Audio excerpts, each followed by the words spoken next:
ഏവരെയും പുതിയ വീഡിയോയിലേക്ക് സ്വാഗതം ചെയ്യുകയാണ്. ലോകത്തിൻ്റെ 1-ാം നമ്പർ സ്ഥാനം നിലനിർത്താൻ എന്തും ചെയ്യാൻ ഇറങ്ങിപ്പുറപ്പെടുന്ന അമേരിക്കയും അതിൻ്റെ പ്രസിഡന്റുമാരും അവർ മൂലം മറ്റുള്ള രാജ്യങ്ങൾ അനുഭവിക്കുന്ന ദുരിതവും ദുരന്തങ്ങളും കണ്ടില്ലെന്ന് നടിക്കുകയാണ്.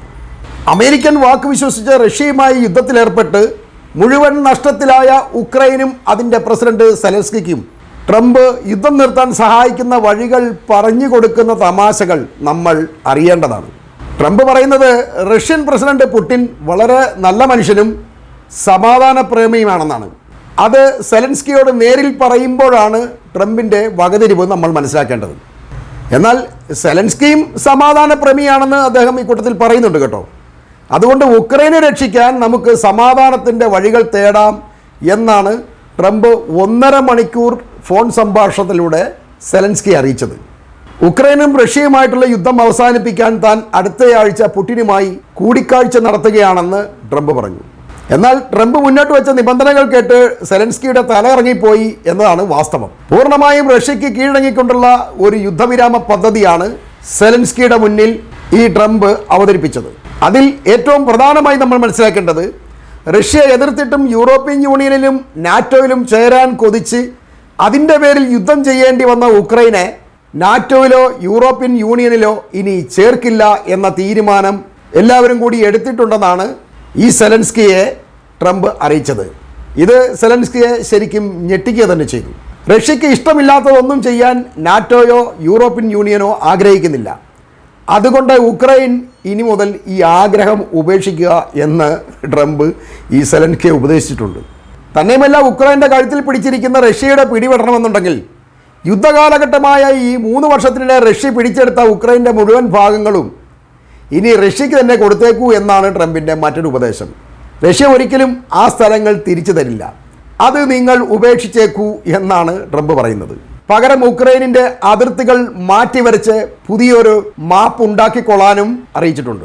യുദ്ധം നീളുന്നത് ഉക്രൈന് കൂടുതൽ കഷ്ടപ്പാടുകൾക്ക് കാരണമാവും. അതുകൊണ്ട് ശാശ്വതമായ സമാധാനം ആഗ്രഹിക്കുക. US സൈനികരെ ഉക്രൈനിലേക്ക് വിന്യസിക്കാനും റഷ്യയുമായി ഒരു യുദ്ധം ചെയ്യാനും അമേരിക്ക ഒരിക്കലും ഇനി ആഗ്രഹിക്കുന്നില്ല.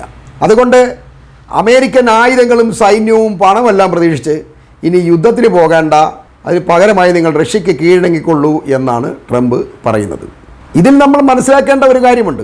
ഉക്രൈനെ അമേരിക്കയും ഈ യൂറോപ്യൻ യൂണിയനും എല്ലാം കൂടി സഹായിക്കാമെന്ന് പറഞ്ഞാണ് റഷ്യയുമായി യുദ്ധത്തിലേക്ക് തള്ളിവിട്ടത്.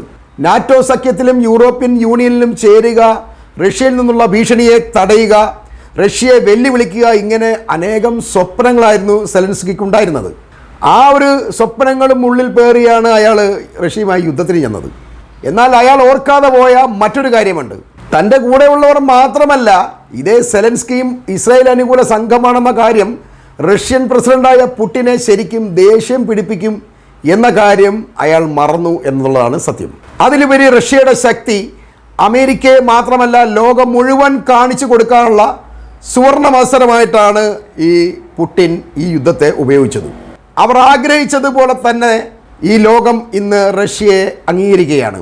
ലോകത്തിലെ ഏറ്റവും വലിയ ശക്തി റഷ്യയാണ് എന്ന് പല ഭാഗത്തു നിന്നും പറഞ്ഞു തുടങ്ങിയിട്ടുണ്ട്. അതുതന്നെയാണ് റഷ്യ ആഗ്രഹിച്ചത്. ഉക്രൈനിൽ 1 ഇഞ്ച് സ്ഥലം പോലും ബാക്കിയില്ലാതെ ബോംബിട്ട് തകർക്കുകയും അവരുടെ വൈദ്യുതി നിലയങ്ങൾ, ആയുധപ്പുരകൾ, വിമാനത്താവളങ്ങൾ തുടങ്ങി അടിസ്ഥാന സൗകര്യങ്ങൾ മുഴുവൻ ഈ നശിപ്പിച്ചിരിക്കുകയാണ്. തന്നെയുമല്ല, റഷ്യയോട് ചേർന്ന് കിടക്കുന്ന ഉക്രൈൻ്റെ 1/5 സ്ഥലവും റഷ്യ ഇപ്പോൾ പിടിച്ചെടുത്തിരിക്കുകയാണ്. അതുകൊണ്ടാണ് നിങ്ങൾ പുതിയ മാപ്പ് വരച്ചോ എന്ന് ട്രംപ് ഈ സെലൻസ്കിയോട് പറഞ്ഞത്. ഉക്രൈൻ്റെ 5/1 സ്ഥലം ഇപ്പോൾ റഷ്യ കൈയടക്കിയിരിക്കുകയാണ്. റഷ്യയുടെ ഈ താണ്ഡവം കണ്ട് സെലൻസ്കിയെ പ്രലോഭിപ്പിച്ച് യുദ്ധത്തിലിറക്കിയ അമേരിക്കയും സഖ്യകക്ഷികളും പിന്മാറി ഇപ്പോൾ റഷ്യയ്ക്ക് മുന്നിൽ കീഴടങ്ങിക്കൊള്ളാനാണ് സെലൻസ്കിയെ ഉപദേശിക്കുന്നത്. ഇതേ ഗതികേടിലേക്കാണ് ഇനി ഇസ്രായേലും ചെന്നെത്താൻ പോകുന്നത്. സകല അടവുകളും അടിയറ വെച്ച് ഇസ്രായേലിൻ്റെ 2/3 ഭാഗവും വിട്ടുകൊടുത്ത് പലസ്തീൻ എന്ന സ്വതന്ത്ര രാഷ്ട്രത്തെ അംഗീകരിച്ചുകൊണ്ട് മൂലയിൽ എവിടെയെങ്കിലും ഇസ്രായേലുമായി ഒതുങ്ങിക്കൂടുന്നതാണ് നല്ലത് എന്ന് നെതന്യാഹുവിനെ ഉപദേശിക്കാനും പിന്നീട് ട്രംപിന് മടിയുണ്ടാവില്ല. അയാൾ അത്തരം ഒരു ഭ്രാന്തനാണ്. എന്തും വിളിച്ചു പറയും. സ്ഥലവും കാലവും സമയവും ഒന്നും നോക്കാതെ അയാൾക്ക് എന്തും പറയാനുള്ള ഒരു ചളിപ്പില്ലായ്മയുണ്ട്. അതാണ് അയാളെ ഇന്ന് ലോകം ഭ്രാന്തനെന്ന് വിളിക്കുന്നതും പരിഹസിക്കുന്നതും. മധ്യേഷ്യയും ഇസ്രായേലും എങ്ങനെ സമാധാനം നേടണം എന്ന് നെതന്യാഹുവിനെ പഠിപ്പിക്കുന്ന അധ്യായമാണ് ഉക്രൈൻ റഷ്യയ്ക്ക് മുന്നിൽ കീഴടങ്ങുന്നതാണ് നല്ലത് എന്ന് ട്രംപിൻ്റെ ഉപദേശത്തിൻ്റെ കാതൽ എന്ന് പറഞ്ഞുകൊണ്ട് തന്നെ ഞാൻ ഈ വീഡിയോ ഇവിടെ അവസാനിപ്പിക്കുകയാണ്.